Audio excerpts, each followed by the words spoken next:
Asma Khalid with NPR. I have two questions. Earlier, you spoke about the ceasefire plan between Israel and Hamas. We're now looking at 10 months of war, and I'm curious if there's anything that you feel personally you wish you would have done differently over the course of the war.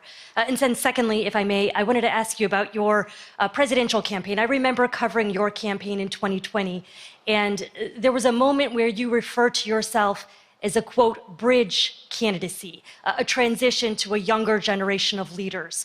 I want to understand what changed. Two things. Let's go back to when you talked about would I have changed anything that's happening with Israel and the Palestinians and the Palestinian movement. The answer is, as you recall, from the very beginning, I went to Israel, but I also got immediate contact with al-Sisi in Egypt. I met with the King of Jordan. I met with most of the Arab leaders to try to get a consensus going as to what had to be done to deal with getting more aid and food and medicine into the Gaza Strip. And we pushed it really hard. And Israel occasionally was less than cooperative, number one. The Israeli War Cabinet, I've been dealing with Israel since Golda Meir. Some of the reporters around here come here all the time have heard me say this. The first time I met with Golda Meir, I sat across from her at her desk, and her assistant was Rabin sitting next to me. That's how far back I go. I know Israel well, and I support Israel. But this war cabinet is one of the most conservative war cabinets in the history of Israel. And there's no ultimate answer other than a two-state solution here. And so what was able to be done in terms of the plan I put together was it would be a process for a two-state solution.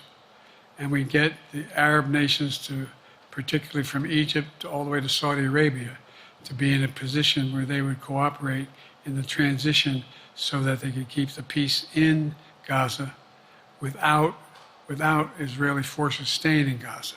The question has been from the beginning, what's the day after in Gaza? And the day after in Gaza has to be, the end of the day after has to be no occupation by Israel and the Gaza Strip, as well as the ability for us to get in and out as rapidly as you can, all that's needed there. I've been disappointed that some of the things that I put forward have not succeeded as well, like the port we attached from Cyprus. I was hopeful that would be more successful.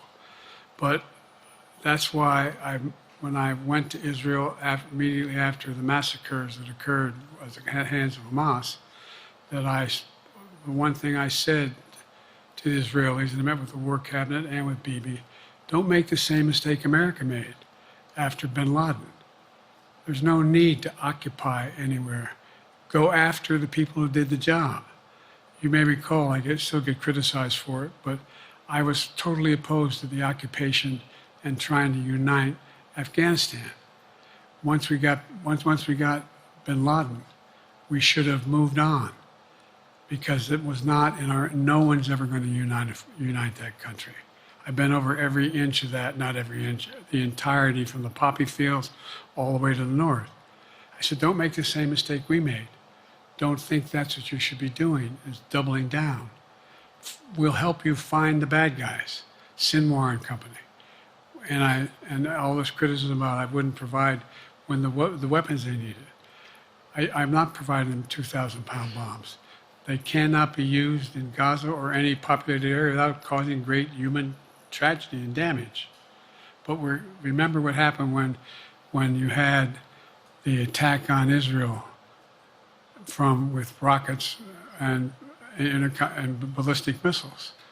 I was able to unite the Arab nations as well as Europe, and nothing happened. Nothing got hurt. It sent an incredible lesson to what was going on from the Middle East. So there's a lot of things, in retrospect, I wish I had been able to convince the Israelis to do. But the bottom line is we have a chance now. It's time to end this war. Doesn't mean walk away from going after Sinwar and Hamas. And if you notice, you know better than most, there is a growing dissatisfaction in on the West Bank from the Palestinians about Hamas. Hamas is not popular now. And so there's a lot of moving parts. I just have to keep moving to make sure that we get as much done as we can toward a ceasefire, and get those. And by the way, look at the numbers in Israel. I mean, my numbers are better in Israel than they are here. But then again, they're better than a lot of other people here too. But anyway. Bridge candidacy in 2020, you referred to yourself as being a bridge candidate for a younger, fresher generation of Democratic leaders, and I wanted to know what changed.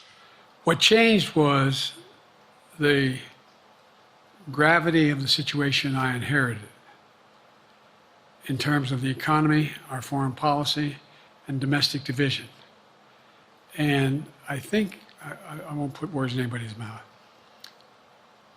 Most presidential historians give me credit for having accomplished more than most any president since Johnson and maybe before that to get major pieces of legislation passed. And what I realized was my long time in the Senate had equipped me to have the wisdom to know how to deal with the Congress, to get things done.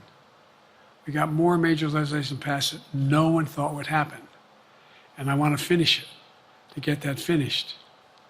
If tomorrow, if we had a circumstance where there was a lineup and I hadn't inherited what I did and we just moved things along, anyway, it's going to change.